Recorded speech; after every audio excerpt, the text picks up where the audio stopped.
बहुत समय पहले सतयुग और त्रेता युग के बीच एक ऐसा कालखंड था जिसका उल्लेख किसी ग्रंथ में नहीं हुआ। उस समय देवताओं और असुरों के बीच निरंतर संघर्ष चलता रहता था, लेकिन पृथ्वी पर एक ऐसा दिव्य योद्धा जन्म लेने वाला था जो न केवल इस संतुलन को बदल सकता था बल्कि स्वर्ग और पाताल लोक की शक्ति को भी चुनौती देने में सक्षम था।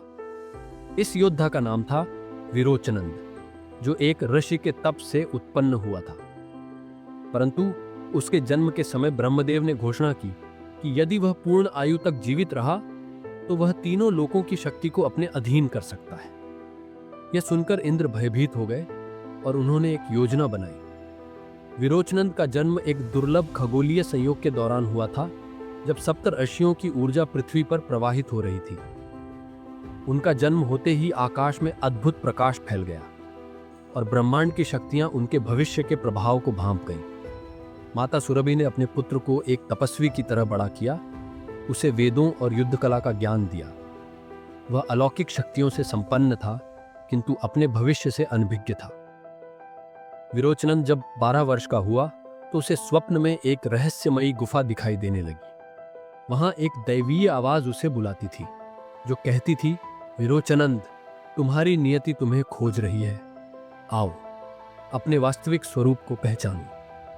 माता सुरभि इस स्वप्न के रहस्य को जानती थीं, किंतु उन्होंने उसे कुछ भी बताने से इनकार कर दिया।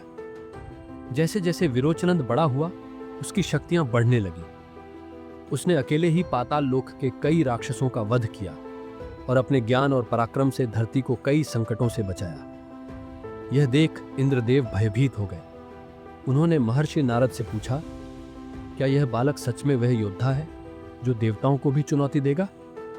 महर्षि नारद ने उत्तर दिया, यदि वह अपने पूरे जीवन काल तक जीवित रहा तो वह तीनों लोकों का स्वामी बन जाएगा, परंतु यदि उसे पहले ही नष्ट कर दिया जाए तो यह भविष्यवाणी सत्य नहीं होगी। यह सुनकर इंद्र ने स्वयं पृथ्वी पर अवतार लेकर एक दिव्य स्त्री का रूप धारण किया और विरोचनंद के पिता ऋषि हरिताश को अपनी माया में फंसा लिया। ऋषि, जो तपस्वी और धर्मात्मा थे, उन्होंने इंद्र द्वारा रचित माया को नहीं पहचाना और उन्होंने विरोचनंद के जीवन की आहुति देने का निर्णय कर लिया। जब विरोचनंद 16 वर्ष का हुआ तो ऋषि ने उसे अग्निकुंड में समर्पित करने की तैयारी की, लेकिन तभी पृथ्वी की कोख से एक दिव्य शक्ति प्रकट हुई। माता सुरभि, जो स्वयं प्रकृति की देवी थीं, उन्होंने ऋषि को रोका और कहा, यह बालक विधि का विधान नहीं अपितु ब्रह्मांड की शक्ति का उत्तराधिकारी है। इसे मिटाने की चेष्टा मत करो, वरना सृष्टि का संतुलन बिगड़ जाएगा।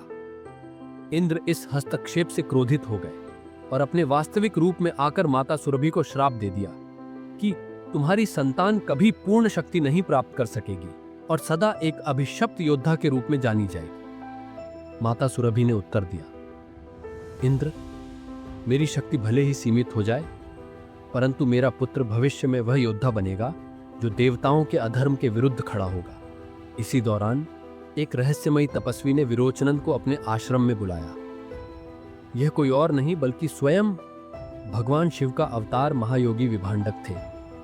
उन्होंने विरोचनंद को सिखाया कि कैसे वह अपने अंदर छिपी हुई अपार शक्ति को जागृत कर सकता है। उन्होंने उसे ध्यान, अस्त्र शस्त्र विद्या और दिव्य ऊर्जा नियंत्रण की गूढ़ विधियां सिखाई। 20 वर्ष की आयु में विरोचनंद को एक रहस्य ज्ञात हुआ। उसकी नियति केवल युद्ध करना नहीं थी, बल्कि सृष्टि की संतुलन व्यवस्था को पुनः स्थापित करना था। लेकिन इस बीच इंद्र ने पाताल लोक के असुरों को विरोचनंद के विरुद्ध खड़ा कर दिया। उन्होंने उसे मारने के लिए महाकाल दैत्य को भेजा, जो अदृश्य होकर वार करता था। परंतु विरोचनंद ने अपनी दिव्य दृष्टि से उसे देख लिया और उसे परास्त कर दिया। अब इंद्र के पास कोई विकल्प नहीं बचा था। स्वयं इंद्र और देवताओं ने मिलकर विरोचनंद से युद्ध करने का निर्णय लिया। इस महासंग्राम में स्वर्ग की पूरी सेना विरोचनंद के विरुद्ध खड़ी थी। युद्ध आरंभ हुआ और विरोचनंद ने अपनी योग शक्ति से एक अद्वितीय अस्त्र निर्मित किया, त्रिदेव शक्ति, जो ब्रह्मा, विष्णु और महेश की संयुक्त ऊर्जा से बना था।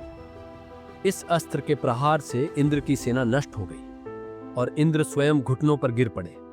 उन्होंने स्वीकार किया कि उन्होंने अधर्म किया और क्षमा मांगी। लेकिन विरोचनंद को अभी भी अपने श्राप से मुक्ति नहीं मिली थी।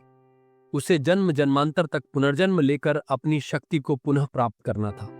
अंततः उसने समाधि ले ली और यह प्रण किया कि जब भी संसार में अधर्म अपनी चरम सीमा पर पहुंचेगा वह पुनः अवतरित होगा। कहते हैं कि आज भी विरोचनंद की आत्मा इस ब्रह्मांड में कहीं ना कहीं है, किंतु एक नई भविष्यवाणी सामने आई है। कलयुग के अंत में जब धर्म और अधर्म का अंतिम संग्राम होगा, तब विरोचनंद अपनी पूर्ण शक्ति के साथ पुनः प्रकट होगा। क्या वह फिर से देवताओं की सत्ता को चुनौती देगा? क्या वह इस बार अपने शाप से मुक्त होकर ब्रह्मांड का सच्चा संरक्षक बनेगा? यह रहस्य अभी भी अनसुलझा है। अगर आप हमारी चैनल पर नए हैं तो चैनल को लाइक और सब्सक्राइब करना न भूलें और बेल आइकॉन को भी दबाएं। धन्यवाद।